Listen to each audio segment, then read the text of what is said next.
Tournu, c'est une petite ville de Saône-et-Loire et qui est à mi-chemin entre deux villes moyennes, Châlons au nord, Mâcon au sud. C'est une ville qui a perdu des habitants sur une quarantaine d'années. On est passé de 7000 à 5600 habitants, mais qui bénéficie encore d'une dynamique locale avec des services de proximité. C'est une ville qui a un fort ancrage aussi culturel sur la question de l'alimentation, puisqu'il y a différents restaurants étoilés, 2 je crois aujourd'hui. On n'est pas loin du territoire de la Bresse, là c'est plutôt pour l'élevage, pour les volailles. On a bien sûr le vin aussi qui est extrêmement important en termes agricoles dans le paysage de Tournu. Et puis il y a une forte activité associative. On compte à Tournu environ 120 associations qui forment un tissu assez dense pour cette petite ville. Donc la problématique, dans le cadre de POPSU, c'est justement comment faire de la question alimentaire un enjeu de développement territorial. C'est-à-dire en permettant à différents publics de se fédérer et puis de pouvoir choisir une alimentation mais qui aurait des retombées à la fois économiques, sociales et culturelles.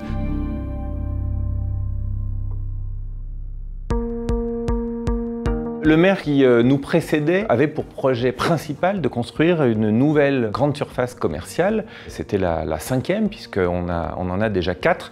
Et on estimait que vraiment, ça faisait trop. C'était vraiment l'engorgement. Et qu'un territoire ne doit pas mettre tous ses œufs dans le même panier. Bonjour. Bonjour, monsieur le maire. Il faut aussi laisser la place à d'autres circuits de distribution qui sont plus courts, qui sont plus vertueux, qui favorisent la production locale et qui améliorent la qualité des produits qu'on mange tous. Ce qui nous a intéressés, c'est justement que la question alimentaire était sur le devant de la scène, était mise, comme on dit, à l'agenda politique de cette municipalité qui a voulu engendrer une dynamique. Bien manger, c'est vivre en bonne santé, mais c'est aussi l'emploi.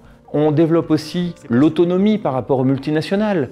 On touche au sujet des transports, de la production, de la libération de carbone, du réchauffement climatique. Vous voyez, tous les sujets de notre vie quotidienne sont impactés à un moment donné par l'alimentation. Il y a un enjeu aussi, parce que derrière le partage de ce patrimoine appropriable par le plus grand nombre, il y a aussi un enjeu de démocratisation de l'alimentation. Et en fait, si on regarde un petit peu les expériences de vie, est-ce qu'on peut en faire une façon de créer un public qui serait intéressé pour réorienter la trajectoire de développement du territoire. C'est un petit peu cet enjeu qu'on a appelé de capacitation territoriale. Comment relier toutes ces expériences de vie? C'est comment fédérer ces expériences collectives, ces expériences sociales, pour en faire un projet politique.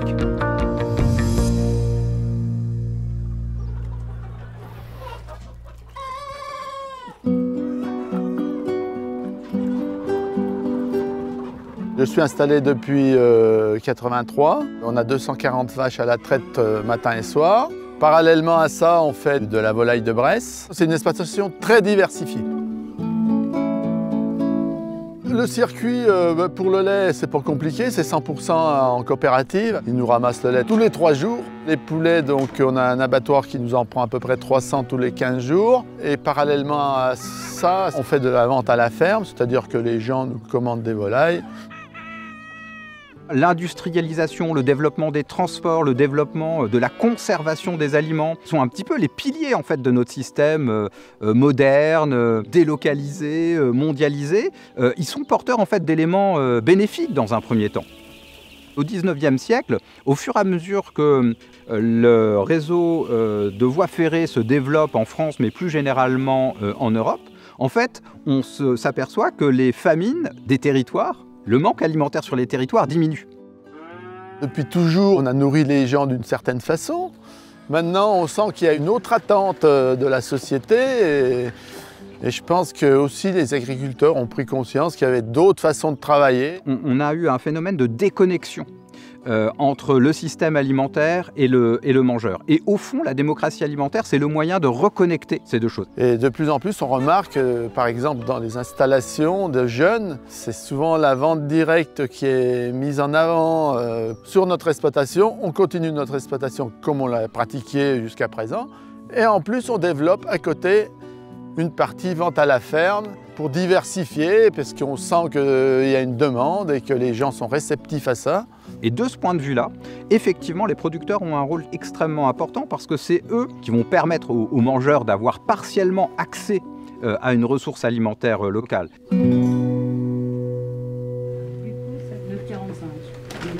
55 centimes. Combien m'avez dit? Après, il y a les 55 centimes. Bonjour mesdames, messieurs, dames. L'épicerie sociale et solidaire, c'est pas une structure d'urgence alimentaire, type Resto du Cœur, type Croix-Rouge. On est vraiment sur l'orientation de personnes qui ont quand même une petite capacité d'achat. 1,90 €.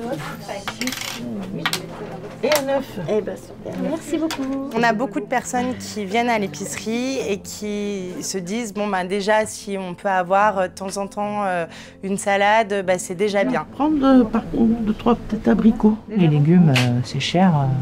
Les fruits aussi, en supermarché, c'est assez cher. On vit avec 400 €, alors heureusement qu'il y a l'épicerie sociale pour pouvoir vivre. Hein. Il y a un autre enjeu qui est important, c'est que l'accès à la qualité alimentaire, et c'est là-dessus qu'on pointe notre travail, c'est que ce n'est pas un problème de responsabilité individuelle, ce n'est pas un problème de choix individuel uniquement.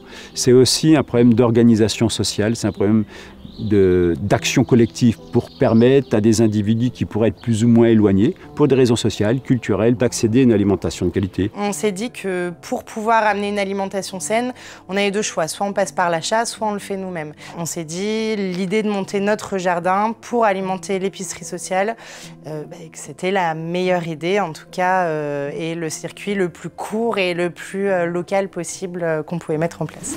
C'est les salades du jardin de cuisine. Oui, c'est ce que j'ai vu. Elles sont belles. C'est véritablement les associations qui sont la force vive en fait du projet. C'est-à-dire qu'il faut véritablement prendre au sérieux la capacité des gens à avoir des idées et à pouvoir agir dans leur quotidien. Merci.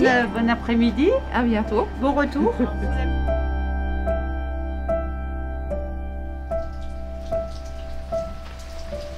Bonjour à tous. Alors aujourd'hui, on va faire une lasagne. On a déjà fait une, on va faire la deuxième. On se dit bien, nous, jardin collectif et pédagogique. Et on pense ici qu'il y a plein de gens qui effectivement ressentent le besoin de refabriquer ce qu'ils mangent, entre guillemets. Hein. Et donc on s'est dit, on a une super terre, donc on veut leur proposer des ateliers pour qu'ils réapprennent ou ils apprennent à cultiver ne serait-ce que 20 mètres carrés, pour éventuellement ensuite participer à des jardins partagés que la ville de Tournu met en place.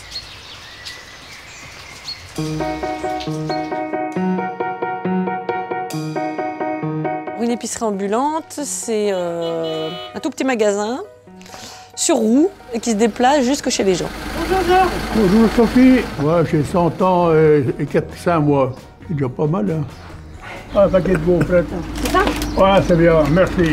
C'est sensationnel, puis en plus de ça, ça est juste en face de chez moi. C'est un rendez-vous, voilà. Et ça va au-delà d'un acte d'achat et de vente. Enfin, Sophie génère des relations avec ses clients qui sont quasiment du domaine de l'amitié, quoi. Et ça, c'est super, c'est la relation de proximité dans les villages. Bonjour Sophie. Et il ne faut pas que ça disparaisse. Des pêches, oui, je veux bien. C'est des pêches plates. Une épicerie mobile de ce type-là, ça permet d'apporter l'alimentation à des personnes qui ne peuvent pas se déplacer.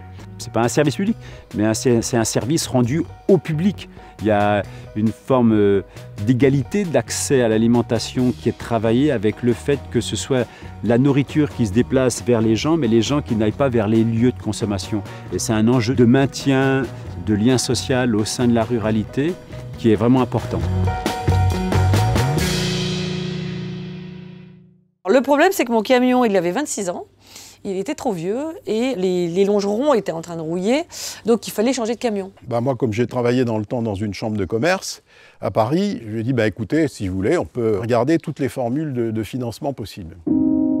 Et en fin de compte, je me suis retrouvée avec une demande à la base de cagnotte solidaire entre 4 000 et 12 000 euros, et je me suis retrouvée avec 17 000 euros de dons. C'était énorme pour moi. J'ai eu les subventions de la communauté de communes de 4 000 euros. À chaque fois que j'en parle... Excusez-moi. À chaque fois que j'en parle, je suis toujours émue parce que je suis toujours très surprise de l'engouement des gens. Et je suis super contente parce que la banque, du coup, a suivi et elle s'est dit « Ouh là là, il y a quand même du monde derrière et on va quand même l'aider à financer ce camion. » Donc, j'ai enfin réussi à l'avoir il y a 3 mois. C'est ça que permet Popsu en fait. C'est-à-dire qu'on a une série de dynamiques éclatées sur le territoire et en faisant circuler de la ressource, en étant un lieu de partage démocratique, en fait on arrive à connecter tout ça et à faire en sorte que des micro-projets se cristallisent, se réalisent et s'interconnectent. Et ça donne une force en fait à ces systèmes alimentaires localisés. Ce que l'histoire nous apprend, c'est qu'on peut faire en sorte que ces initiatives locales, parcellaires, elles se réunissent et qu'elles créent véritablement une capacité à agir. Et donc, en revenir à des organisations collectives en tenant compte de ce que sont capables de faire les gens entre eux. C'est là où les institutions peuvent intervenir, en leur donnant le moyen de se fédérer. Ça interroge aussi la façon de faire de la politique.